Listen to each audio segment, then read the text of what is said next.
नमस्कार सहकारी मित्रमैत्रिणींनो. आपल्या देशात जो सावळा गोंधळ चालला आहे हे सर्वच जण उघड्या डोळ्यांनी पाहत आहेत.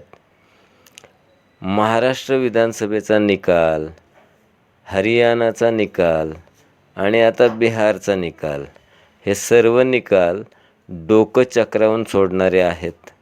सगळ्यांनाच माहीत आहेत. अपवाद फक्त मेंदूरोगी अंधभक्तांचा. एवढं अराजक माजलंय. सर्व संविधानिक संस्था भाजपा आणि RSSच्या समोर लोटांगण घालत आहेत. म्हणजे अक्षरशः लोटांगण घातलंय. मग या देशाचे जागरूक नागरिक म्हणून आपलं काहीच काम नाही आहे का? आपल्या देशातील लोकशाहीची थट्टा चालू आहे. संविधानाचा चुराडा केला जातोय. अशा परिस्थितीत आपला लोकशाहीवादी देश टिकवण्यासाठी जनआंदोलनाची गरज नाही का? आहे, नक्कीच आहे. आणि जनआंदोलन हाच एकमेव मार्ग आहे देश वाचवायचा.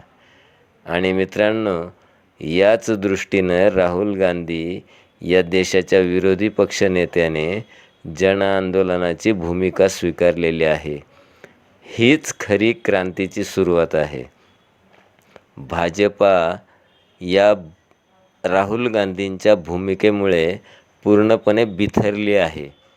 कुठल्या तरी निवृत्त आणि समाजात बोगस ठरलेल्या 272 अधिकाऱ्यांनी राहुल गांधी यांच्या एकूणच कार्यपद्धतीवर हास्यास्पद टीका करणारं काहीतरी बोगस पत्रक काढलंय. अरे, कोण जुमानतो तुमच्या अशा तकलादू, भ्याड आणि भुक्कड हल्ल्याला? राहुल गांधींची रामलीला मैदानावरील आंदोलनाची आखणीच जर भाजपा RSSच्या बुडाला आग लावत असेल तर मित्रांनो, विचार करा, हे आंदोलन प्रत्यक्षात सुरू होईल तेव्हा भाजपा RSSचं काय होईल? हे सत्ताधारी, खुंडशी, क्रूर आणि कुठल्याही प्रकारची नीतिमत्ता नसलेले लोक आहेत. ते अनेक प्रकारचे कुटील डाव आखणार, पण आता वेळ आलेली आहे त्यांना त्यांच्याच भाषेत उत्तर देण्याची. म्हणून म्हणतो मित्रांनो, लढेंगे जीतेंगे, जब तक तोडेंगे नहीं तब तक छोडेंगे नहीं.